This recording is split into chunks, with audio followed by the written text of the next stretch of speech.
नमस्कार, एक बार पुनः आप सभी का स्वागत है म्यूज़ वर्ल्ड पर और मैं हूं नरेश।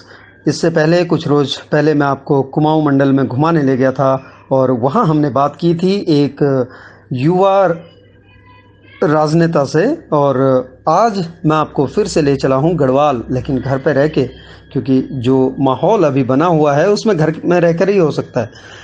और आज मैं आपको मिलाने वाला हूँ एक ऐसे व्यक्तित्व से जो युवा हैं, बहुत जुझारू हैं, बहुत लोगों से मिलजुल कर रहते हैं, उनकी सुनते हैं, उनके लिए कार्य करते हैं। जी हाँ, बिल्कुल ऐसा ही एक ओजस्वी व्यक्तित्व राकेश रावत, जिनको कि राका नाम से भी जाना जाता है। और वो आते हैं मोरी पुरोला क्षेत्र से, जो कि उत्तरकाशी जिले में है। उनकी क्या मंशा है, किस तरह से वो अपनी माटी की सेवा करना चाहते हैं, वहाँ के जनमानस को उनकी मदद करना चाहते हैं और किस तरह से उनकी समस्याओं को आगे उजागर करना चाहते हैं, आइए उन्हीं से सुनते हैं। राकेश जी, बहुत बहुत स्वागत आपका और नमस्कार। कैसे हैं आप? नमस्कार सर, और मैं आपका बहुत बहुत धन्यवाद करता हूं कि आप मुझसे जुड़े इस कोविड-19 के इस दौर में। नमस्कार। राकेश, सबसे पहले ये बताइए आप कि आप एक युवा हैं और बहुत अलग एक व्यक्तित्व रखते हैं आप। जहां आज का युवा शहरों की तरफ आकर्षित हो रहा है और वो शहरों में जाना चाहता है, आपने रुख घर का किया है, यानी कि वो धरती जहां आप आपके पूर्वज हैं, आपके माता पिता रहते हैं और आपके गांव वाले रहते हैं, मैं तो ये कहूँगा। तो ये क्या है, कैसे विचार आया आपके मन में ये? सर, मैं आपको अपनी ज़िंदगी का एक किस्सा सुनाना चाहूँगा या बताना चाहूँगा कि जब मैं घर से हमेशा दूर ही रहा हूँ। मैं अपनी प्राइमरी शिक्षा या 12वीं मैंने प्रोला से की। उसके बाद मेरा जन्म भी प्रोला में हुआ, अपने घर से दूर। उसके बाद मैं उच्च शिक्षा के लिए देहरादून गया। और तो मैंने कभी अपने दादा दादी को नहीं देखा, क्योंकि उनका देहांत बहुत पहले हो गया था। यहाँ तक कि मेरे पिताजी को भी उनके उनके चेहरे याद नहीं हैं आज, कुछ तस्वीरों के अलावा। तो और मुझे भी समय समय पर मौका मिलता रहता है भगवान की कृपा से कि मैं देश के अनेक हिस्सों में, अनेक राज्यों में घूमता रहता हूँ। पश्चिम बंगाल, हरियाणा, पंजाब और हिमाचल में हमारी काफ़ी रिश्तेदारी है, तो वहाँ पर भी आना जाना रहता है। लेकिन उसके बाद मुझे महसूस हुआ कि हमारे लोग, जिस क्षेत्र में विकासखंड मोरी की मैं बात करता हूँ, तो वहाँ के लोग काफ़ी पिछड़ापन महसूस कर रहे हैं या ज़िंदगी जी रहे हैं। जो मूलभूत आवश्यकताएं होती हैं उन तक नहीं है। इसलिए मुझे एहसास हुआ कि मैं अपने जब मैं घर आता हूँ तो मुझे अपने ताऊ जी हैं, ताई जी हैं, अपने बहुत से बुजुर्ग लोग हैं, उनसे अपने दादा दादी वाला प्यार मिलता है। तो मुझे लगा कि जब उनसे हमें ये प्यार मिलता है तो हमें भी उनके लिए कुछ करना चाहिए। इसलिए हम इस विकासखंड मोरी में सक्रिय हुए हैं। बहुत सही राकेश, राका जी, क्योंकि आपको ज़्यादातर राका के नाम से भी लोग जानते हैं और आप काफ़ी पॉपुलर हैं। मैंने आपको देखा है कि आप जो छात्र हितों के लिए भी आपने काफ़ी काम किया है और आप मैंने आपको बहुत सक्रिय देखा है उसमें। और अब जबकि मैं आपको गांव की तरफ भी बहुत सक्रिय देख रहा हूं, तो ये कौन सा रूप है आपका और आपके मन में क्या है, किस मंशा को लेके आप चल रहे हैं? और जो आज की राजनीति है, कहीं उसकी तरफ आपके कदम अभी से उठने तो नहीं लगे हैं, या आज की राजनीति को आप कैसे लेते हैं राकेश जी? जी सर, छात्र राजनीति की आप अगर बात करते हैं तो जब मैं 2012 में देहरादून में आया तो बहुत सी परेशानियों का सामना मुझे करना पड़ा, क्योंकि मेरी जान पहचान वहाँ पर बहुत काफ़ी कम थी। उसके बाद मुझे महसूस हुआ कि हमारे क्षेत्र के जो नौजवान साथी उच्च शिक्षा के लिए देहरादून आ रहे हैं, या देहरादून के से उत्तराखंड के अलग शहरों में या देश के अलग शहरों में, दिल्ली या कहीं पर भी शिक्षा ग्रहण करने जाते हैं, तो उन्हें एक मदद की आवश्यकता होती है। इसलिए हम उनके लिए हमेशा खड़े रहे और लोगों ने उसे एक नाम दिया कि छात्र नेता का नाम दिया। तो हमने उसे क्या बोलते हैं, विनम्रता से स्वीकार किया। ठीक है, अगर आप हमें छात्र नेता कहते हैं तो हम छात्र नेता ही सही हैं। हालांकि मेरे पिताजी कभी नेतागिरी से हमेशा दूर रहे और बहुत चिढ़ते हैं इस नाम से। नेता शब्द से ही बहुत चिढ़ते हैं। वो सरकारी कर्मचारी हैं और चाहते हैं कि मैं भी एक सरकार का हिस्सा बनूं। सरकारी कर्मचारी चाहते हैं मुझे। लेकिन उसके बाद आप कह रहे थे कि क्षेत्र नीति में जब मैं घर को आया तो मैंने इस समय पिछले 2 साल से मैं सक्रिय हूँ अपने क्षेत्र में। तो यहाँ की बहुत दुर्दशा है। इस क्षेत्र में नेटवर्क हो, यातायात हो या स्वास्थ्य सुविधाएं हो, शिक्षा सुविधाएं हो, इन सुविधाओं की बहुत कमी है जो एक मनुष्य की मूलभूत आवश्यकता हैं, और उनको लेकर मैं हमेशा आवाज़ बुलंद करता रहता हूँ। हालांकि शायद मेरी आवाज़ वहाँ तक नहीं पहुँच पा रही है जहाँ तक पहुँचनी चाहिए, लेकिन ये आवाज़ बुलंद रहेगी और तब तक रहेगी जब तक ये पहुँच नहीं जाती है। जी राकेश जी, आपने कहा कि घर में पिताजी भी सरकारी कर्मचारी हैं और आपको भी चाहते हैं कि कोई गवर्नमेंट जॉब हो आपकी, है ना। बिल्कुल बिल्कुल लाजमी है, हर पेरेंट्स आजकल ऐसा ही चाहते हैं। लेकिन अगर किसी न किसी को तो उठना पड़ेगा, है ना, किसी न किसी को प्रतिनिधित्व तो देना पड़ेगा। तो आपने जो ये बीड़ा उठाया है, सबसे पहली बात तो मैं आपको इसके लिए बधाई दूंगा। अब अगर मैं बात करूं, आपने कहा कि आपकी रूट्स हैं वहाँ, आपका जो आप अपने दादाजी लोगों को नहीं देख पाए, दादा दादी को, और उसके बाद आज आप अपने ही क्षेत्र में काम करने के लिए गए हैं। आपने बताया वहाँ कई सारी परेशानियां हैं। तो आपकी जो शिक्षा दीक्षा है और जो आपका भ्रमण है अन्य प्रांतों में जितना आपने घूमा है, तो निश्चित ही ये आपके कहाँ तक काम आने वाला है। अपने क्षेत्र की जो समस्याएं हैं उनको एक सही स्तर तक पहुंचाने में, सही लोगों तक पहुंचाने। आपने सवाल किया है कि आपकी शिक्षा और भ्रमण कितना काम आने वाला है क्षेत्र के, तो मैं आपको ये बताना चाहूँगा कि वास्तव में शिक्षा और भ्रमण दोनों ही वास्तविक एक शिक्षा के साथ किताबों में लिखा हुआ जो ज्ञान होता है और उसे वास्तविक प्रैक्टिकल रूप से देखना बहुत अच्छा अनुभव आपको दी जाता है। तो जैसा मैंने कहा कि मेरी शिक्षा अच्छे स्कूलों में हुई और उसके बाद मैं देश के जगह जगह मुझे घूमने का अवसर प्राप्त होता है। आज भी मैं घूमने का बहुत शौकीन हूँ। तो मैंने देखा, अपने क्षेत्र का कंपेयर मैं तभी कर पाया जब मैं देश के अलग अलग कोनों पे गया, अलग अलग जगहों में गया। फिर मुझे लगा कि मेरे लोग या मेरा क्षेत्र, जो मेरा क्षेत्र है, वहाँ पर लोगों को आवश्यकता है एक विकास की और एक तेज़ी से विकास की। आज हमारा देश, हम कहते हैं, मंगल पर पहुंच गया या चांद पर पहुंचने की जीवन खोज रहे हैं हम लोग। लेकिन जब हम देखते हैं कि यहाँ पर नेटवर्क नहीं है, सड़क नहीं है, तो हमें लगता है एक कंपेयर हम तभी कर पाते हैं जब हमें शिक्षा, किताबों से शिक्षा मिलती है और हम अनेक जगहों पर भ्रमण कर पाते हैं। आप बिल्कुल सही कहा राकेश जी आपने कि भ्रमण से ही हमें असल में जो असल ज्ञान है वो मिलता है। अब अगर आप युवा हैं और आप एक समाज सेवी हैं और साथ में मैंने आपको देखा है बहुत जगह इन्वॉल्व होते हुए, बहुत जगह लोगों के बीच जाके उनकी समस्याएं सुनते हुए, उनका निराकरण करते हुए, लाजमी है कि विरोध भी होगा। तो जब आपका विरोध होता है उस टाइम में आप कैसे उभरते हैं, कहाँ से मिलती है आपको शक्ति उस वक्त? बिल्कुल जैसा कि आपने कहा कि हम लोगों के बीच जाते हैं और विरोध भी होता है।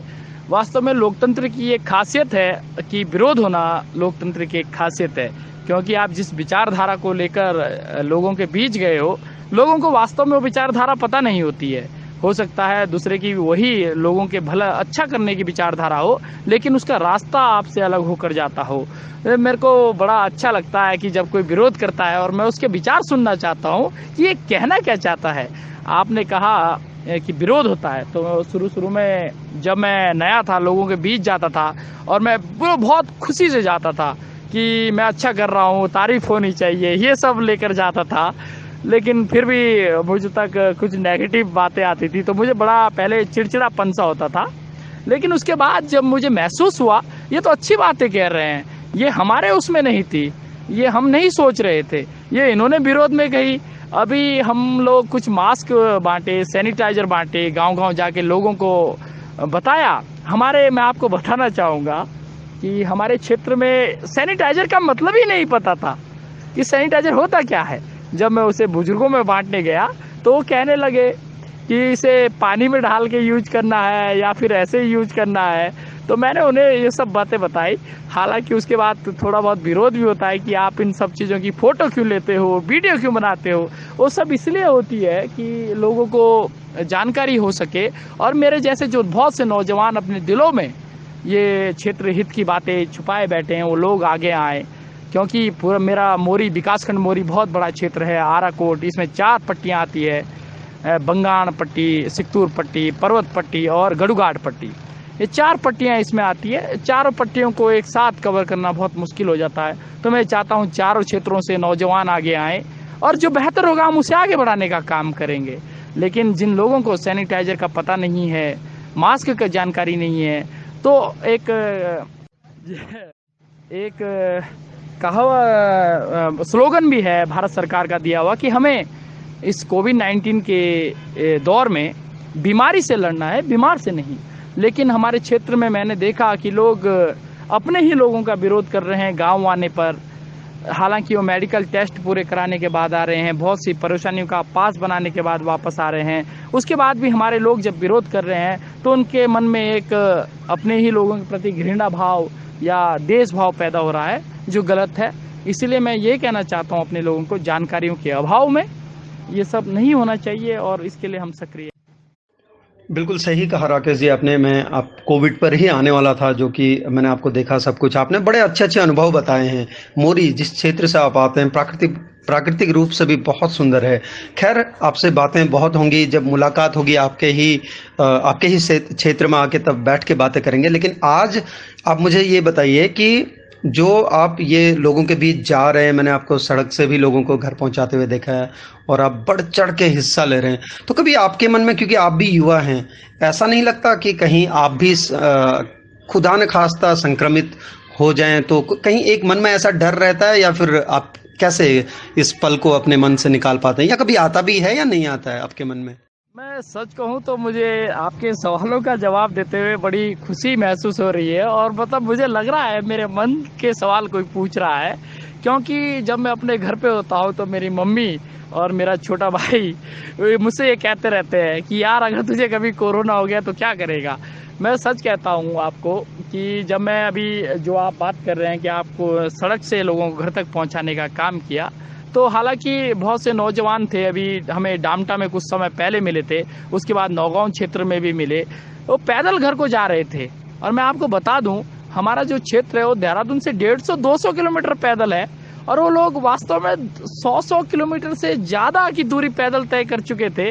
जब वो मुझे अचानक से रास्ते में मिले, मैंने अपनी गाड़ी रोकी। उस समय परमिशन लेकर देहरादून आ रहा था मैं, तो 3 लोगों से ज़्यादा की परमिशन नहीं थी, लेकिन थोड़ा कानून मैंने भी हाथ में लिया। मैंने 6-6 लोग, 10-10 लोग अपनी गाड़ी में बैठाए, उन्हें एक ऐसे स्थान तक पहुंचाने का काम किया जहां से वो लोग आसानी से अपने घर पहुंच सके। लेकिन ये जो आपने बात कही कि संक्रमित होने का खतरा, ये निश्चित तौर पर है। लेकिन जैसा मैंने आपको पहले भी कहा कि हमें बीमारी से लड़ना है, बीमार से नहीं। अगर कोई बीमार भी हो जाता है तो उससे हमें उससे ऐसा भेदभाव नहीं करना है। आज भारत में हम देख रहे हैं 50% से ज़्यादा लोग संक्रमित होने के बावजूद रिकवर हो रहे हैं, ठीक हो रहे हैं। तो हमें ऐसा माहौल नहीं बनाना है कि वो लोग ठीक होने के बाद हमसे नफरत करें। जो संक्रमित हो रहे हैं वो भी हमारे ही देश के लोग हैं, जो बीमार हो रहे हैं और जो नहीं बच पा रहे हैं वो भी हमारे ही लोग हैं। हालांकि बीमारी के चक्कर में थोड़ा दूरी उनसे बनानी पड़ रही है, लेकिन प्रधानमंत्री नरेंद्र मोदी जी ने भी एक बात अपने भाषण में बहुत पहले कही थी कि हमें भावनात्मक रूप से दूरी नहीं बनानी है, सामाजिक दूरी बनानी है। मैं इसी बात को लेकर आगे बढ़ रहा हूँ। मैं सच राकेश राका जी, आपके विचार जितने नेक हैं और जिस मंशा से आप चल रहे हैं, मैं चाहूँगा कि हमारी शुभकामनाएं आपके साथ हैं कि आप इसी तरह से तरक्की करते रहें और समाज के लिए, अपने क्षेत्र मोरी के लिए इसी तरह से काम करते रहें और उसकी उपलब्धियों में अपना योगदान देते रहें।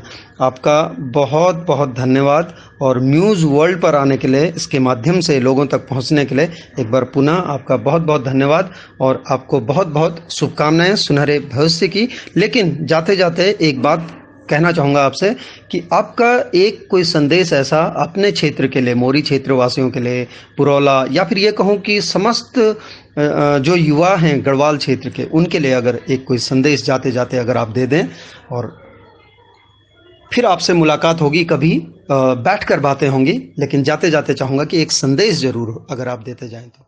मैं आपका बहुत बहुत धन्यवाद देना चाहता हूँ इस न्यूज़ वर्ल्ड चैनल का और आपका। उसके बाद आपने कहा कि गढ़वाल क्षेत्र के नौजवानों को एक मैसेज देना है।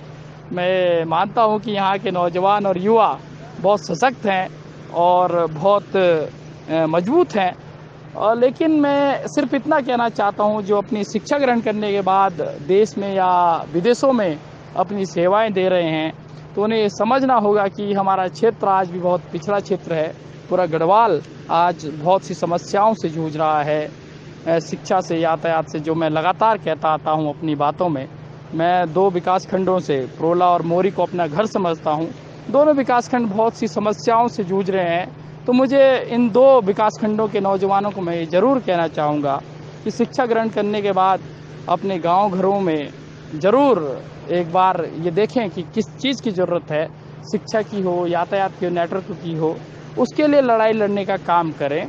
और एक लाइन मुझे याद आती है कि जो बहुत से लोग ये भी कहते हैं यार हमें क्या मतलब, तो उनके लिए एक लाइन मैं कहना चाहूँगा अंत में कि समर अभी शेष है, नहीं पाप का भागी केवल व्याध। समर अभी शेष है, ना केवल पाप का भागी व्याध। जो तटस्थ हैं उनके भी समय लिखेगा उनके भी अपराध। ये लाइन उन सभी के लिए है, इसीलिए उन सभी से ये कहना चाहूँगा कि अपने क्षेत्र में सक्रिय होने का काम करें। बाकी आपका भी बहुत बहुत धन्यवाद। क्षमता की कमी नहीं है, बस उस क्षमता को कहाँ पर और किस जगह पर इस्तेमाल करना है वो हमें ढूंढना है। और आपका एक बार पुनः बहुत बहुत धन्यवाद, आपने मेरे विचारों को सुना और आपके माध्यम से इस दौर में अपनी बातें रखने का अवसर प्राप्त हुआ। एक बहुत बहुत धन्यवाद इस चैनल का और आपका भी।